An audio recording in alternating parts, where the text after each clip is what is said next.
Welcome to LOA Today. Walt Thiessen and Dark Dry Drew here. It's Thursday, December the 6th, 2018. It's 4 p.m. New York time. That's 1 p.m. Los Angeles time, 9 p.m. London time. And if it's Sydney, Australia that you're at, you're up currently around 8 a.m. in the morning, so good morning to you. And we're welcoming you here for your second Daily Dose of Happy for the day. We are, as usual, live streaming to the Law of Attraction Changed My Life group. And I welcome back Drew for another weekly session. Drew, how you doing? I hope your week's been a good one. Things have been going pretty well. I'm pretty much over my cold. Just have a cough that's been lingering for over a week. But improvement is improvement. Good. Looking at finally. So yeah. All right. Excellent. Very good. Glad to hear that. And we're going to be talking about what makes us happy, which is a nice broad topic, as Drew pointed out to me before we got the podcast started. And he's absolutely right. It is a very broad topic. Fortunately, it covers a lot of our lives. But this is also an opportunity for people who are listening to the live stream in the Facebook group. If you're listening and you want to chime in either with a question, maybe something that you're trying to attract into your life, or just some of your own observations about the role that happiness plays in deliberate creation and being a law of attractor, that would be great too. Anything that you want to share would be wonderful, and we'll just I'll be checking the comments periodically, and we'll bring in what people type in. We'll include that as part of the show. But by all means, if you have questions, certainly include questions. We love it whenever we're helping people out. If something that you're struggling with, something that is giving you a hard time, stuff isn't showing up like you want it to, or whatever it is, feel free to ask questions, because that part's always the fun part. And So happiness, happiness is. I actually was talking about this just 20 minutes ago, literally 20 minutes ago, Drew, because I have, for many years, put off joining any kind of a gym. I've done, walking and biking, and I was a swing dancer for many years and so forth. But I've never done gym work since high school, really. And winters, they tend to be a little bit rough around here, so it makes it tough to get out, And I'm thinking last winter particularly was really rough, and I really need to get back into shape anyway, so I figured I'd go to a gym. So checked out a local gym just down the road from us, and they gave me a tour, had a nice chat with them. And I was chatting with a woman who had shown me the place, and she had remarked that she had been dealing with, not depression, but feeling down at times lately, and that she was a pretty positive person. And she was, I could tell, just from, the way that she carried herself in her conversation and so forth. And so we kind of got talking about, what it takes to get yourself into a happier frame of mind. And I didn't actually say the words law of attraction, but I was telling her basic concepts of law of attraction and how important happiness plays a role in, and how when you focus more on what you want and take your mind off all the negatives that are around there, you actually get into a better frame of mind. And she was, like I said, she's a very positive person. She was listening with rapt attention to all the stuff that I was telling her, and saying, yeah, that makes so much sense. Yeah, that's good. And then I pulled out the Wayne Dyer quote. I wasn't ready to actually say law of attraction, but I pulled out the Wayne Dyer quote that if you believe it, you will see it. And pointed out to her, as she already knew, obviously, that's the opposite from what we're used to hearing. We're used to hearing, if I'll see it when I believe it. That's the common cliche. Well, this turns it around and says, if you believe it, you will see it. And it intrigued her. And I assured her, it really does work out that way. So now my point is, not only did I help perhaps win somebody over toward the idea of what the law of attraction is and how it works, but she basically was coming back to me with stories about how happy a person she is, and how that happiness plays a major role in her life in terms of, always looking for the silver lining and the positive side and so forth. And it really struck me. That is true of somebody who has a positive orientation, right? People who have either made themselves positive, like I have over the years by, pushing myself in that direction, or people who are just naturally optimistic. Everybody who is on that side of the fence, so forth, really understands and appreciates from firsthand experience just how important happiness is, and knowing how to get there is a big deal. So I guess that's my long-winded way of saying thank you for bringing up the topic, Drew, because it's a good topic. I don't remember what made you think of it last week, but good topic, really good. So we aren't seeing any questions yet, so I figure let's just get into it for you and me. When you think about being happy, and this is particularly, I'm asking from the point of view of you as the comedian or the writer of comedy? Because you've talked in the past about how your comedy is dark comedy. It's on the dark side. Happiness isn't really a big part of what you write about, right? It isn't really a part of that kind of delivery. So I guess my question to you is, since that is a big part of your life, where does happiness fit into your life experience? I mean, where do you fit it in? How does that become part of who you are? Well, I didn't mean to stump you right off the bat. well, I was going to say, it's sort of like I could write a book on that to some degree. I think there's a big, the other day I was watching a YouTube video from a speaker. He's a little older than me, and he runs a channel called Charisma on Command. His name's Charlie. And he does a pretty good job. And he was at a speaking event, and so instead of being a scripted video, it was just him talking about his experience.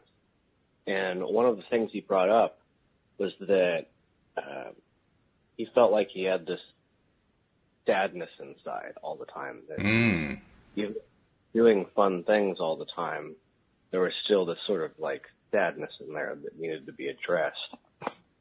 And long story short, he went and did ayahuasca and talked to the shaman and stuff. And he learned that a lot of the things that he did as a kid for enjoyment, he stopped doing them for enjoyment. And so, for instance, I noticed this in my life. Like when I was a kid, if I wanted to just play a video game, I'd just go have fun. Mm-hmm. But then nowadays, a lot of games are objective-based. Right. And so it's always, at some point, I switched from doing most things I did for fun to, here's an objective. So now it's the focus is progress and objective. And so I've been realizing lately what things do I do that I enjoy, and then am I doing it merely for the enjoyment or for progress? And so even just that kind of switch has helped me in writing, because I've been working on all the screenplays. But just going instead of like, okay, instead of being, this story has to be great, the story has to be, no plot holes, it needs to work the whole way through. Right. To instead just sit down and treat it like a sandbox and write a scene. Even if I never use the scene, it's just fun to write it, and then having fun and getting through that becomes progress. Mm-hmm. And so that's one of the ways lately that I've been like I guess it's kind of like a redo in some regards to like bringing back those childhood elements of fun in that way.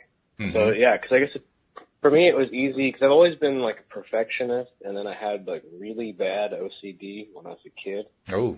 And it took years to get over that. So now at this point, I had to take a step back from the whole, especially at like UC Davis. Everyone there is very like progress oriented. Like they'll sacrifice basically all of their time just to make it to where they plan on going. Mm-hmm. To the point though where they're losing out on all the fun experience. So for me, it was like, I'm going to have fun all the time and go to all these concerts and things. I'm like, this will make me have a happy life. But then, I think it was only in the past couple of days that after seeing that I'm like, oh my gosh, I need to just go do things for the sake of it being fun and enjoyable instead of always being about towards some goal. But kind of accepting pointlessness. And I guess meditation kind of helps with that, with just kind of sitting there and not worrying about your thoughts, letting things pass, and being content with, the moment. So I guess that would be my initial response. Isn't it interesting how over time the happiness thing becomes something that we realize we have to reintroduce into our lives? It's almost like it got away from us. When we were kids, having fun and being happy, that was just a part of being a kid. You just kind of did it. But as time goes on, through socialization, through job expectations and school expectations and all that kind of thing, it's like we erode it away. And it gets to the point where it just kind of disappears. So you actively have to take a role and say, I'm going to bring my happiness back. You have to plan happiness. You have to, set aside a time to do fun things and to feel good. Because otherwise, you just get caught in that I don't know what to call it, the rat race, right? You get trapped in the rat race, and it's hard, it can be hard to get out of it. Yeah. Yeah, it's easy to like lose focus of all that. It's like life is like wrangling a bag of kittens. In the bag of kittens, all the kittens get out and run away. And you can like, you're like, oh, I caught 8 of them out of 10. And Right. it's like, oh my God, I didn't realize that the other 2 were miles away. And so now I got to go fix that. So yeah, that's the, I guess part of it is that when you are a kid, because I kind of have, for me, half my, yeah, I mean, I'm only 22, so it wasn't that long ago. So like half my life was being a kid, and then half was slowly becoming an adult. So to start realizing all these things now, it's like kind of, it's been pretty odd. And then trying to piece it all together, and then it's like every time I come to a new revelation of some sort, it basically reminds me that I really don't know anything. Like there is always, even if I live to 100 years old, I'm going to be like still realizing things all the time where it's like, oh my gosh, that never even occurred to me. I think that's just kind of the nature of it. It's like the whole happiness thing is if you can pull it off in the moment perpetually and then just do your best to keep improving everything else in your life. Right. I think that's kind of been the mindset that I'm like trying to shift into. And it's easy to say it, right? But then it's one of those things where in practice it's like, oh, well yesterday it was the first 5 hours of me and my dad getting the bows restrung. So that was half the day gone. You know, when we went out to the store and stuff. We got to have fun in the moment because I'm like, oh, like we're out here, we're stuck. You know, we have to just go do something. Like, how about we go get lunch or just hang out? Yeah. So finding ways to turn all of those, like, the small moments that aren't, you know, and then the rest of the time, then it's like, oh, well, this is fun time. Let's just let it be fun time. Or like, this is work. Right. Crank it out. Then switch. Making the conscious switch to fun time is something that's been hard for me. Like, I had to learn, kind of like how you're saying, how learning to be, I've always been pretty optimistic, like even unrealistically optimistic, where I want to achieve more than I'm actually like capable of achieving within a given time period. At least like with my current skills. But working, I guess, just continuing. Yeah, I always say that. Continuing.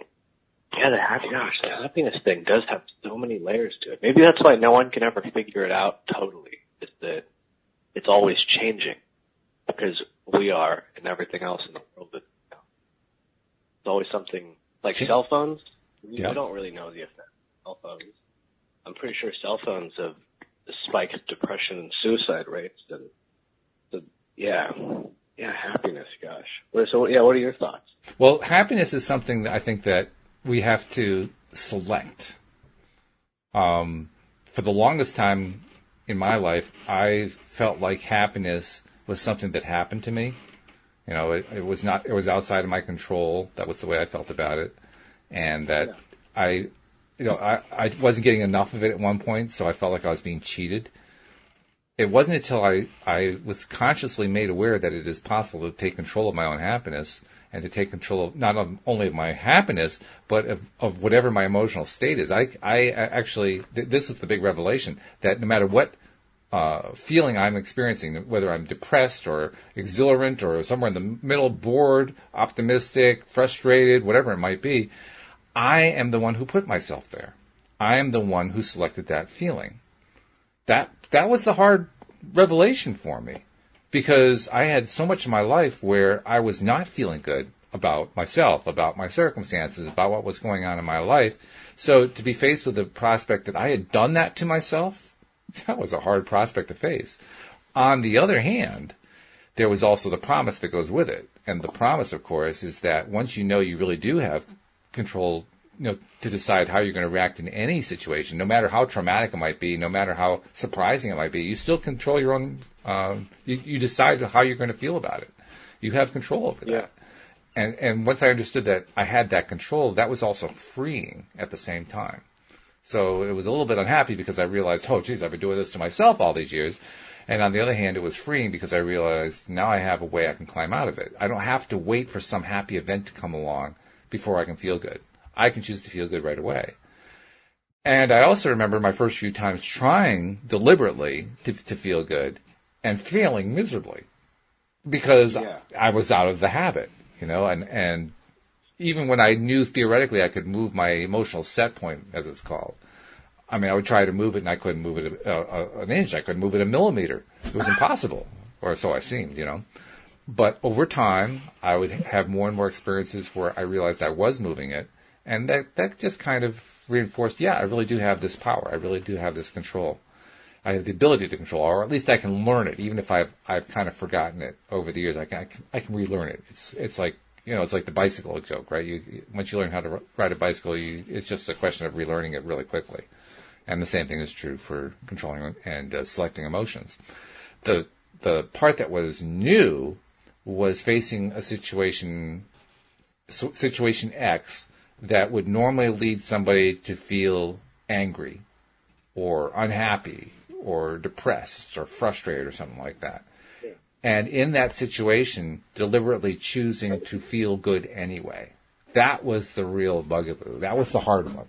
Because I'm so used to it, or I was so used to it. I was so used to just feeling whatever way the situation dictated to me that I would feel.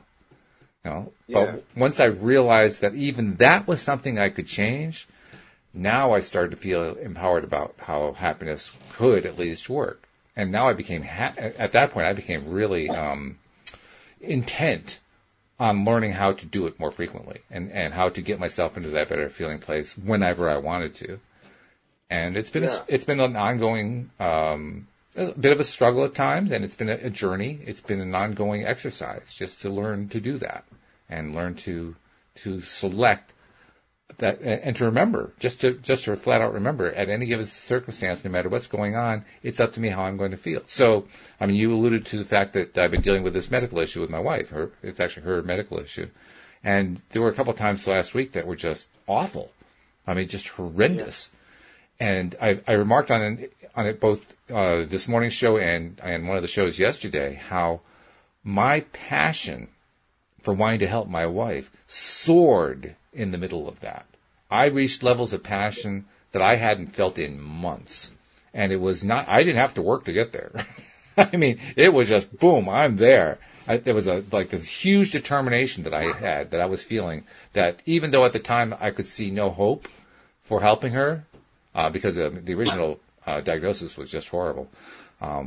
But because I was experiencing that passion helped me to believe that I really could help her get past this, even though, you know, medical science said, well, you can't get past that. I didn't believe that. The passion was actually helping me get there. So I see that as a way of saying I have learned, just by trying over and over again, I've learned to start believing I don't have to buy into whatever that programmed emotional response says it has to be. And I experienced it directly last week just by having this huge passion, like, no, that's not the way it's going to go. I was even saying that out loud. I would say it into a mirror. No, we're not going to give in to this. We're going to beat this. We're going to overcome this. And just that passion alone, I mean, I started to manifest within 2 days. My wife did too, because she wasn't doing it as passionately as I was. She was pretty knocked down by it. But nevertheless, within 2 days, we got a new diagnosis saying the old diagnosis was wrong. You know? So, I mean, I can't tell you for sure that our belief system changed that, but I can't rule it out either. And I also know that from that point on, everything started to improve. So, I mean, the results were pretty quick. You know, you can select your own happiness, and selecting your own happiness actually can make a difference. That's the way I see it anyway. So after that, it just becomes a question of when are you going to do it, and you know, under what makes you happy. I always like to start with that. What makes you happy? Because once you know what makes you happy, you can always use those as go-tos to kind of help get yourself into the mode of practicing, of, you know, feeling better, and of getting into the place you want to be in. That is really wonderful. That has been my goal lately. It's all of what you're saying. Mm-hmm. I've been in that struggle phase of like shifting. One of the things I've been working on, I guess, kind of sounded like one of the things you're describing, a little bit different. But, so I think I talked about it before, but there's a term called empath. Have you heard of that? Sure. So I fit most of the descriptions for empath, which is basically where if I walk into a room, well, for instance, like a week ago, my friends and I were hanging out, and we showed one of my friends this band that my other friend and I like. but it's a really intense, uncomfortable kind of band. And even though that music, I've listened to it, it helps get me through depressed moments and stuff like that. So it kind of has like just this important value to me, and I enjoy the music. Sure. But showing it to my friend, it made him really uncomfortable, and I pick up on that. So whenever I enter a room, what everyone else in that room is feeling is what I feel. And so I only really realized that in the past year, and I still haven't really figured out how to totally handle it. Because here I am listening to a band that I love that normally makes me feel great, and then I'm feeling very odd and uncomfortable, and then I look, and my friend's very odd and uncomfortable in that moment. And so I'm like, okay, how do I shift that, And so the same thing works with the with regards to happiness, where like if I'm just chilling out and then say my mom comes home and she's had a really hard day, I have to put up an emotional barrier in order to not let other people's moods or their kind of how they're feeling in that moment affect me. And that's been really odd, because that is a brand new thing. But there was like 3 occasions where I pulled it off greatly, where someone's just like, where they come over to you and they just try and dump everything. And I'm totally there for people to extent, but like sometimes if I don't it's kind of like putting up a shield when this dragon vomiting on you. And it's like, oh, okay, I blocked it all. Now I can talk to the dragon. Right. But if not, then vomit it all over. And it's like, oh my God. And so that's basically, I guess I'm trying to figure out how to be able to summon that emotional barrier on command. Because where I'm at, because for me, any day that I wake up that I'm in a good mood is kind of like how my grandpa's always like, every day that I wake up's a good day. And for me, it's like, well, I don't quite feel that way. I kind of do. Like in my brain, I can say it, but it's more like every time I can like get my mood to a good state is a good day. And so now it's like trying to be able to get my mood to where I want it. Kind of like what you're saying, being able to get to that happiness it makes me wonder too, that I talked to my mom a lot about this, was there's this whole focus on happiness, but happiness is one side of a spectrum, with the other side being sadness, or depending on where you'd put it, just like no feeling at all. If that makes sense. Sure. So then, it is the neutral point that you'd want to be most of the time, like just neutral and content with every day, or happy? Well, I know for myself, I was in that neutral spot for the longest time. And it wasn't until quite a bit later that I realized neutral is actually negative, believe it or not. I know it sounds strange, but neutral really is negative. Because when you're in neutral, you're not in positive. And it's the way I like to liken it is, if you look at what happens in government in a legislature, when a legislature votes on a bill, it's depending on the legislature. Most legislatures allow you to vote aye or yes, no, abstain, or absent. And interesting thing about the way they count the votes: no, absent, and abstain all count as no votes. Because the way majority rule works, you have to have a majority voting yes plus 1, right? You have to have 50% plus 1 to make a majority. That's what I was trying to say. So you have to have 50% plus 1 yes votes. That means anything else is essentially a no vote. And that also means if you apply the same principle to emotions, anything that's not a positive emotion is a negative emotion. We may call it neutral. We may call it not feeling anything at all. But since it's not positive, it's really negative. It's not working in our favor. That's really interesting. Yeah. And when I realized that was the case, then I realized, well, okay, I guess I need a new baseline. I need a new normal. And for me, normal has to feel positive. It has to feel good. So unless I'm feeling good, it's not good enough. Doesn't mean I'm always joyful all the time. Doesn't mean I'm, at the top of the scale all the time. But as long as I'm in the positive range, that's good. That means I'm feeling pretty good. Did it take a while to get there? Yeah, that's always the question we want to ask, isn't it? And the answer is always very frustrating. It takes what it takes. Because, and I always look for why this was true. I would ask people, why does it take so long? And I usually got a runaround on it. What I've learned is the answer comes down to you. How long will you decide to take before you start regularly, frequently focusing on what you want and taking your attention off what you don't want? And there's no way for anybody else to predict that. So that's why no one can ever tell you how long it's going to take. In fact, you probably can't even tell you how long it's going to take because you don't know how long it's going to take you to start focusing the way you want to. You may intend to, you may plan to, but will you actually do it? That's the question.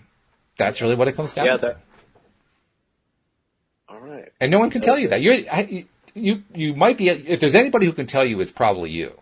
But you might not even be able to tell you because you aren't even sure, perhaps. If you are sure, then great. Bully for you. Because if you know, oh yeah, I'm going to apply it right now, then you know it's going to happen pretty quickly.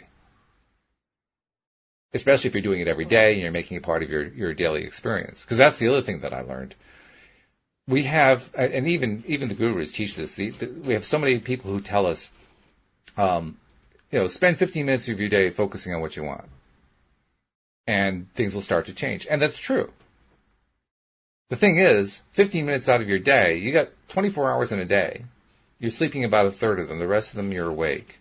That means that 15 minutes is something like, on the order of 1/64th of your waking hour or of your waking time during the day. Yeah. You're contributing 1/64th of your time to what you want, and the other 63/64ths to stuff you don't really care about or don't want. So will that produce a positive result? Yeah, but it might take a while because look what the odds are. I mean, you've got so much negative momentum built up, and you're trying to counter it with 15 minutes a day. So that's where I realized it's got to be more than just a one thing that you do, in the morning or in the evening or something when you're meditating for 15 or 30 minutes or whatever. It's got to be a day-to-day, hour-to-hour, minute-to-minute commitment that you're going to break at times. It's just going to happen.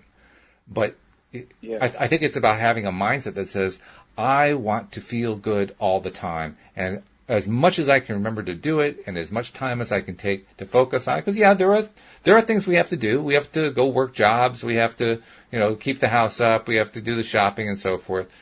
And a lot of that we have to focus on with intent. So we can't spend a lot of time focusing on, well, what is it that I want? What makes me feel good? We don't have a lot of time perhaps to do that.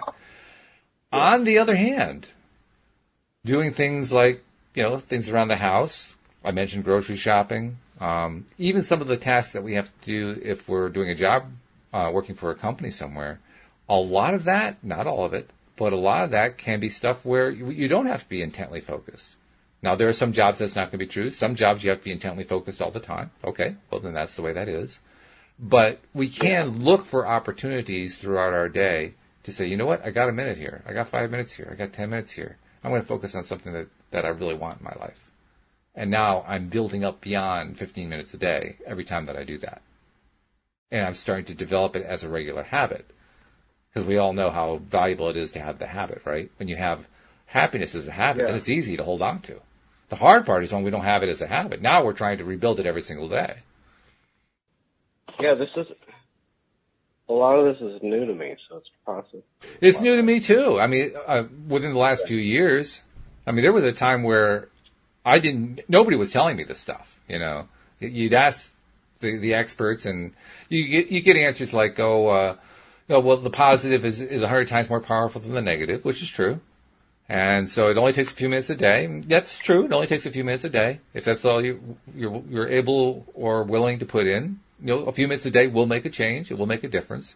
I just wouldn't count on it being a quick change.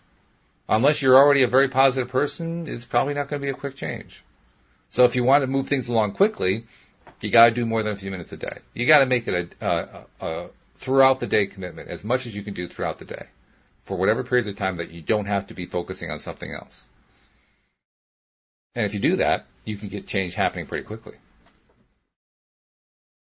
I'm gonna keep trying to find ways to employ that. I've been trying the mirror exercises, and I've been trying the replaying the day backwards. at the end of the night. Oh, good for you. Too. How are those working out? Every time I do it, I enjoy it. I just have to remember to do it. Then that's the only challenge now. So just the fact that I've done it at all is important. Yeah. Congratulations. Yeah, thank you. Yeah, the one you said about replaying the day backwards, actually, because I every night I write down what I do that day. Mm-hmm. Just to think, like, and because I remember when I first started doing this, because my grandma, before she passed, would always at Christmas give us a calendar. My sister and I, we each get a calendar. And then one year I was just like, you know what, maybe I'll write down the things I do each day. It'd be kind of interesting. Because I've always had this feeling where I never feel like I'm doing enough or that I'm succeeding in where I want to go. And my friend and I both, the only other person I met that kind of had this exact, we met all the same things. We're both INTJ personality.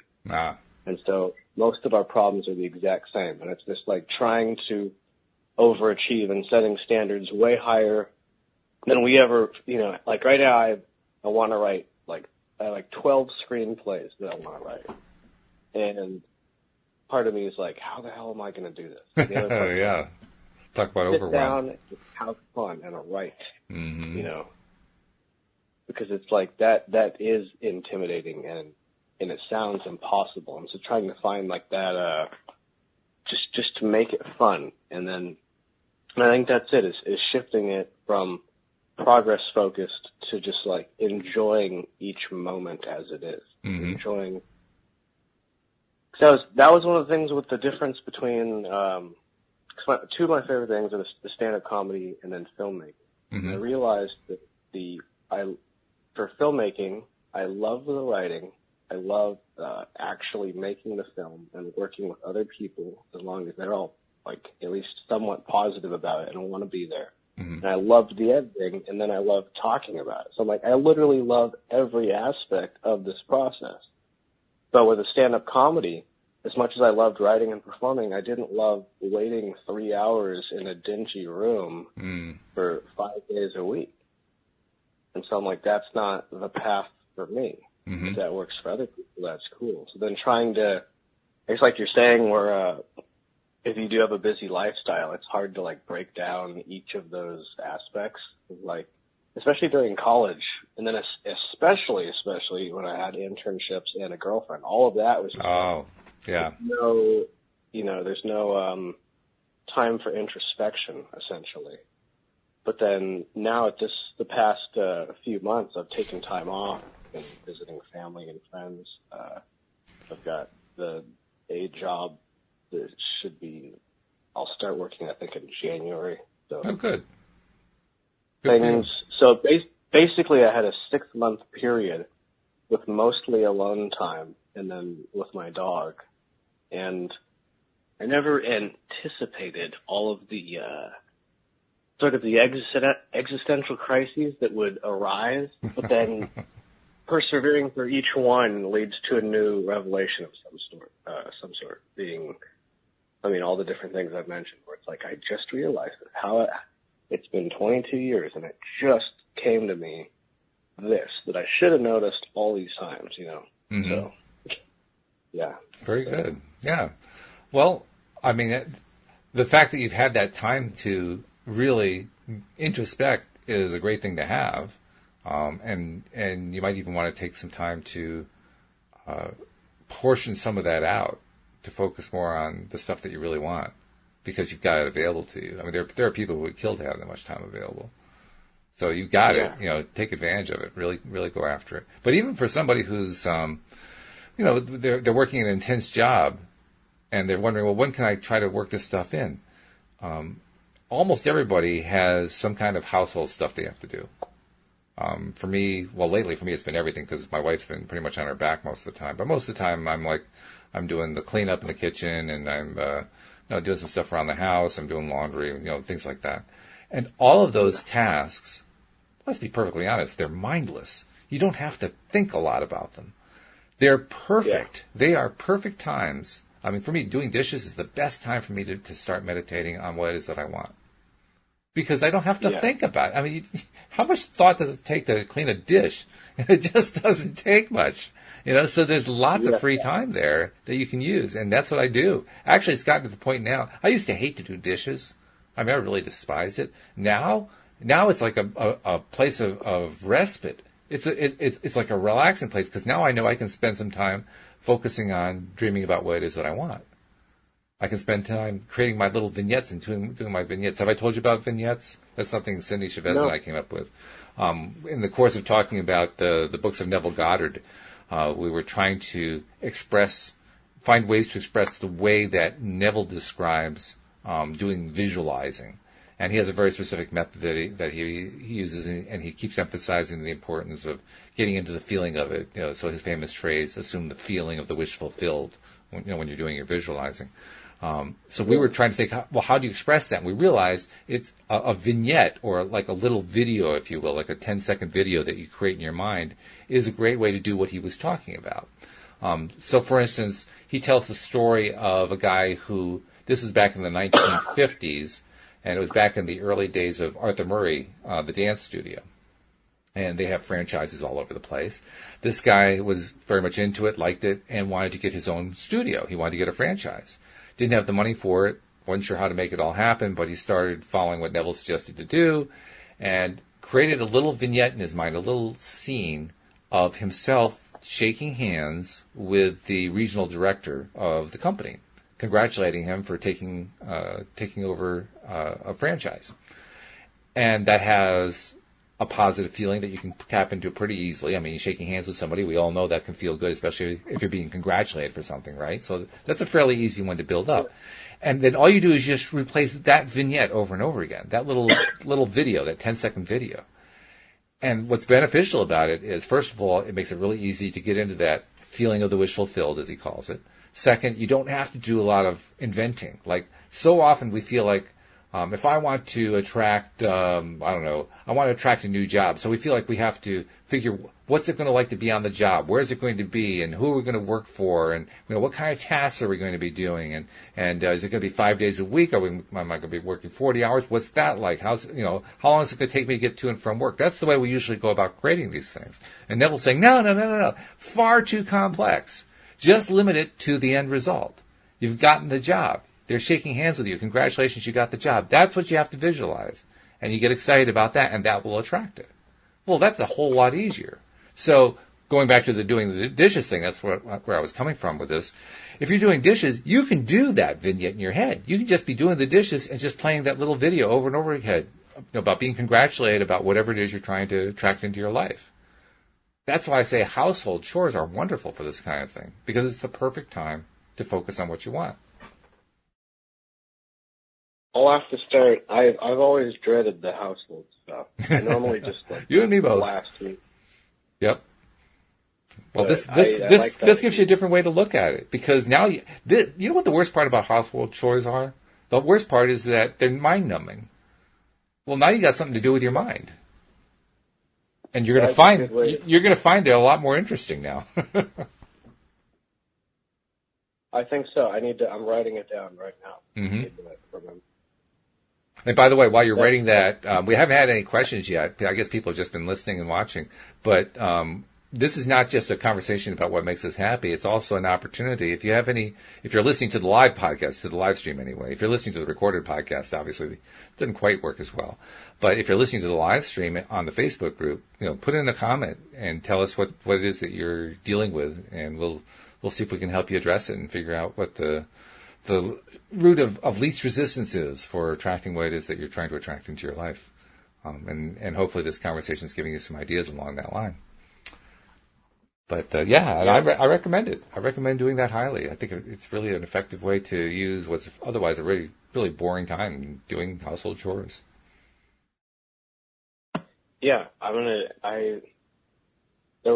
for me, I've always kind of spent a lot of time reflecting, or I guess another one of the aspects of that lately that I've seen is I was reflecting on some of like how I got into creative stuff, mm-hmm.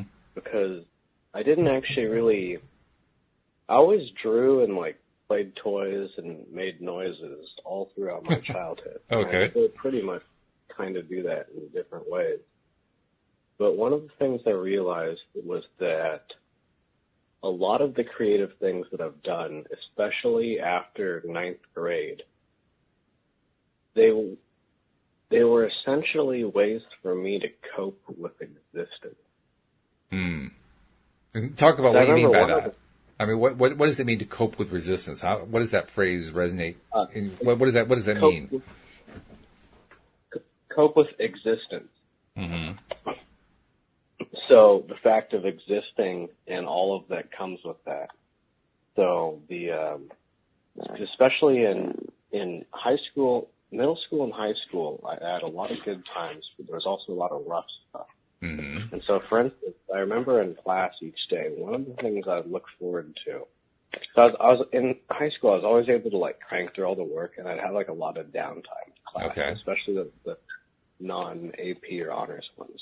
Mm-hmm. And one of the things I drew this comic book about a chicken that did military work for the government. Okay. And I would draw it in my daily planner every single day. And even though it was just kind of a dumb, silly thing, I only just the other day realized like how important to me that was. And that was literally something I looked forward to like for that whole year, was just sitting down and drawing about chicken as he went and fought in the jungles. And I can see that as a comic strip, and a very funny one too. I mean, you could do a lot with that as a comic strip. I might have to bring it back.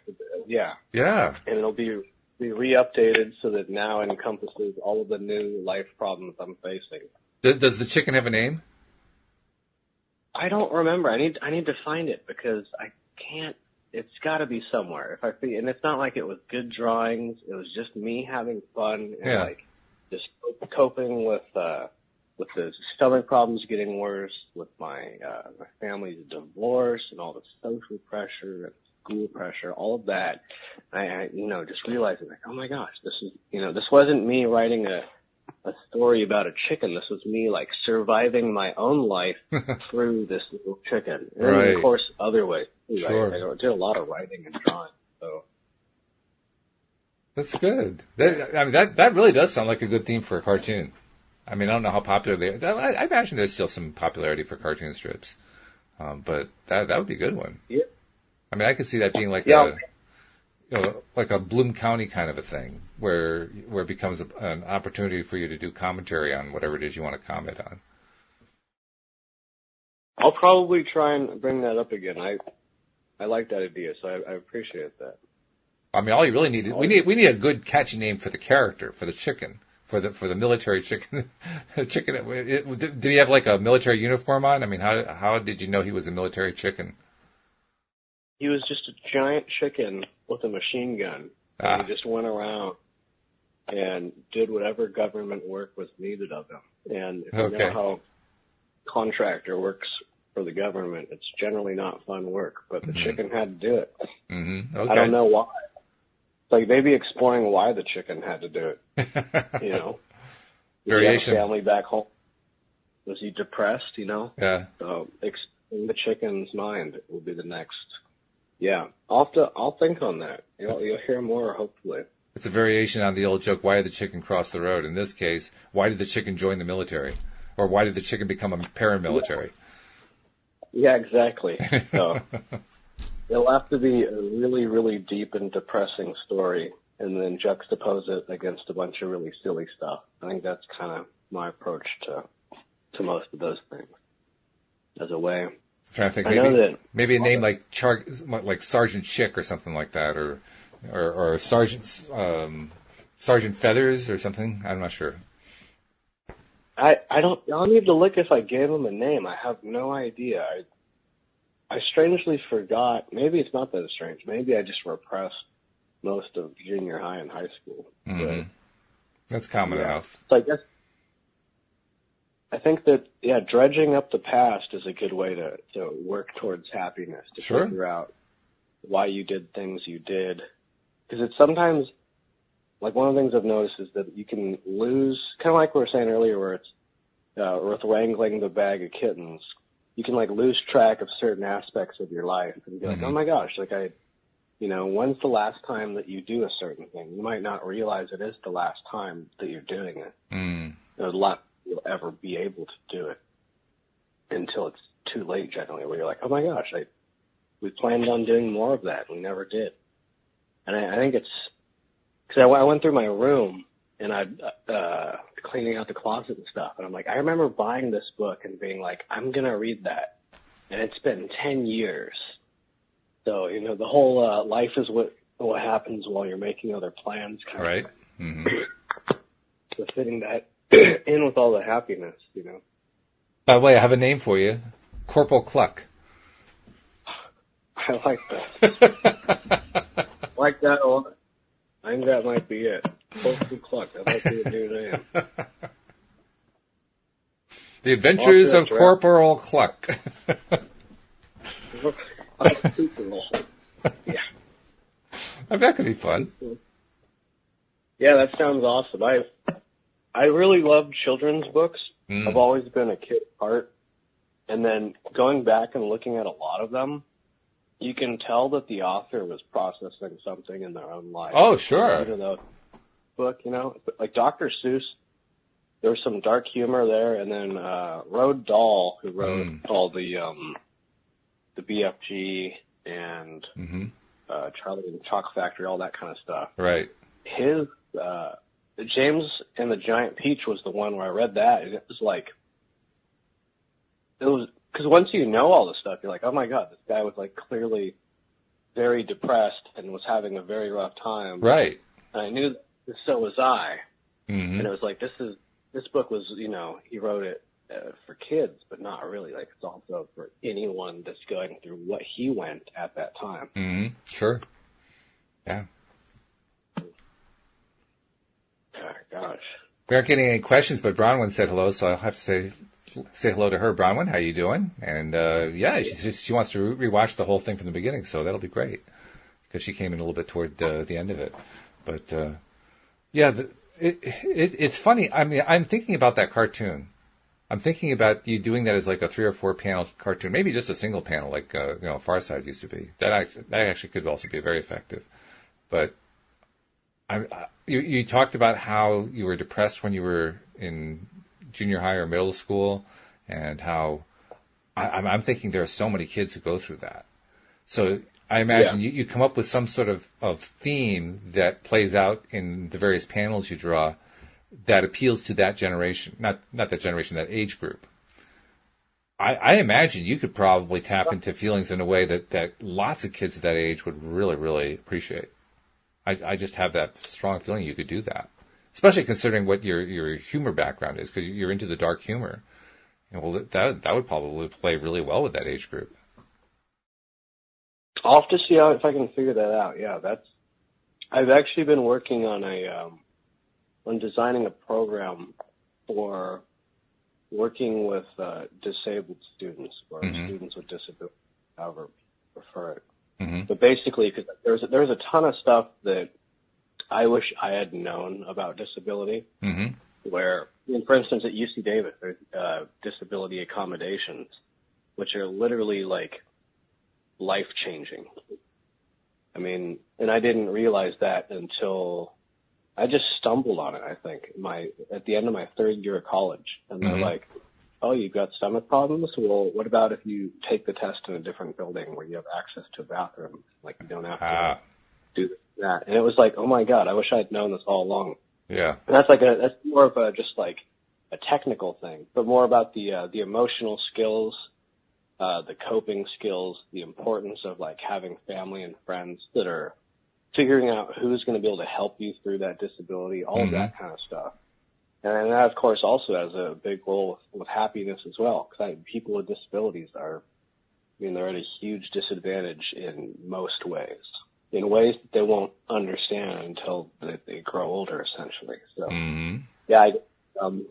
the chicken comic might be a good supplement. Well, I mean, I already see the intro to the video of it. It'd be something like Corporal Cluck, something that has a very, very silly superhero kind of a theme to it. That'd be perfect, because you don't think of a chicken as being a superhero, so why not? I'm going to sit down and work on that. Whenever I have a new writing project, I have to sit down and nail the vibe. That's something Hollywood doesn't. Basically, the more people you add to a project, the more diluted the essence gets. Well, that's the beauty of doing a cartoon, because you're the guy. You're it when it's a cartoon. Even if it's just single panel cartoons, it's you and it's nobody else. Yeah. So I'm definitely going to have to try and figure that out. I like that a lot. Yeah. I think you should do that. I think I will. I had a few children's books that I wrote the plot ideas to. One of them was called "You Look How You Look and You Shouldn't Give a Fuck." And okay. Yeah, it's a story for ugly kids, because I never felt particularly attractive. I'm not like a hideous beast, but pretty average. Some people have said above average, but I'm like, well, that's pushing it. But so I'm like, all right, gotta write a book for kids that feel short or ugly or whatever it is. Hey, that's a theme that plays well these days too. I mean, particularly since schools are paying a lot more attention to issues about bullying and inclusiveness and all that kind of thing. That could actually play very, very well. I think the only barrier I have to get over is my inherent ultra black humor that is quite off-putting to most people. But I think that the people that understand it and understand where I come from, and the people it does reach to, which is generally people that are not doing well. Mm-hmm. It's well, that's why I think really this could actually work for that age group. I mean, I wouldn't do all black humor all the time, but if you can combine black humor with some silliness, I think that would play well with kids who are in their early teens. Because heck, that's the way kids who are in that age group talk anyway, right? Yeah. So I don't think that's a barrier. I think that's actually a benefit. I think it's an asset for you. You just don't go too dark. That's all. Just don't be dark all the time. That's all. I'll have to find the sense of humor. I guess this is something I never realized early on in comedy, but every project you have to find the sense of humor for. So like my friend and I took 2 years to write a screenplay that we're turning into a TV series. But then each season is totally different, but we got to figure out a distinct sense of humor. And that's I think that sort of applies to more in life than what I've figured out so far. But really, I guess figuring out what something needs to, how would I describe that? Does that kind of make sense? So like, when I'm working on a screenplay right now that's like absurdist black humor. Have you seen the film Clerks? I have not, no. So it's like a cult classic about guys at a gas station. But that film has been. I mean, my mom used to work at a gas station, so she said everyone else there, they all loved it, and because they related to it. Sure. It was a silly thing, but they all related to it. Mm-hmm. And so I want to create stuff like that that's like so silly, so absurd, but also super dark, and have people relate to it. Mm-hmm. I think that's a big happiness thing, is relating, feeling understood. So what makes young people happy? I think feeling understood is probably. What I'd recommend is don't worry too much about making it be a certain way, not off the bat anyway. Use that as something that you're going to use for shaping later on. But just start off just creating cartoons or whatever artwork that tells whatever story comes to mind. Don't worry about it being thematic over the long haul. Just start putting them together. Because otherwise you could talk yourself out of it. Yeah. You know how that works? Yeah, how you overthink something, right? Well, you definitely don't want to overthink. You definitely want to be putting into it just what's coming out of you. Not worrying about does this work with the last panel, or is this an ongoing series that's going to play out a certain way? Am I going to send a certain message? Don't worry about that part. That'll come naturally. It'll just come out because of who you are. Just start putting the panels together. That's the important thing. I like that. That's something I need to work on. That's been one of those progress versus fun. And Bronwyn has a little comment for you. She says, "Follow your heart and keep smiling." That's it. Thank you. That has been that's like theme of the year. It's been an uphill sort of figuring out each roadblock that it's like you're going up the hill and then realizing like, oh, look at all these roadblocks, and then like you were saying earlier, oh my God, I'm the one that put these roadblocks here. You know, it's just that I was at the top of the hill and I went down the hill, and now I got to go back up. But I learned everything going down the hill on the way down, but now I need to go back up. But isn't that a position of strength though? Because once you realize that you're the one who put the roadblocks up, then you realize, well, shoot, I put them up. I can knock them down really easily. I'm just the one to put them up. You know, I could probably even just, hurdle them if I really wanted to. You know, if I find that they're tripping me, then I'll do something else to get them out of the way. But most of the time, I can just skip right by them because, heck, I created them. It's not like somebody's going to hold me accountable. Right? Yeah, that's a good point. That's figuring that out. Yeah. Yeah. That's really interesting. So, yeah. I always enjoy it. I mean, literally, if I were you, if I were in your shoes, I don't know how to draw. I'm a terrible artist. But if I had created this Corporal Cluck character and I was an artist and I knew how to draw it, first thing I would do is at the next spare moment I had, I'd start drawing a panel and not worry at all what it's going to come out to, what the message is going to be or anything. You just start drawing it because the message will come to you as you're doing it. Yeah. It'll just take its own form. That's okay. Don't think it. Final... Don't think it. Just do it. Do it out of the pure joy. You talked about that earlier. You talked about how important it is to just do things out of joy. Do it out of joy. Just do it because it's fun. I hate that. I should be at the very top of my list of advice. Yeah. Because, I mean, it's not like you're going to have any trouble coming out with messages. You don't have any trouble with messages. No. That's been pretty obvious. Just from the short time you and I have been doing podcasts together, you have no problem coming out with messages. So that's going to come out. It's going to come out. It's going to ooze out. It's going to sneak out even when you don't intend it to come out. The last thing you have to do is worry about what the message is going to be. It's going to come. All right. I'm going to start doing that. I like that a lot. That means a lot. I appreciate that. Yeah. There's a big screenplay that I've been trying to figure out for like 2 years because I guess it's one of the same things as usual as me trying to handle my own life through it. But it's been intimidating because it's so big. So I just need to sit down and keep trying. Every time I've done that so far, every time I just sit down and just try writing a scene, I've only written, I think, 2 or 3 scenes for it, but they turned out like fantastic. See? But it's also been 2 years and I only wrote 2 scenes. So there is nothing that will kill you faster than trying to think stuff out. Nothing will kill you faster. It will kill your enthusiasm. It will kill your energy. It will kill your idea in the long run.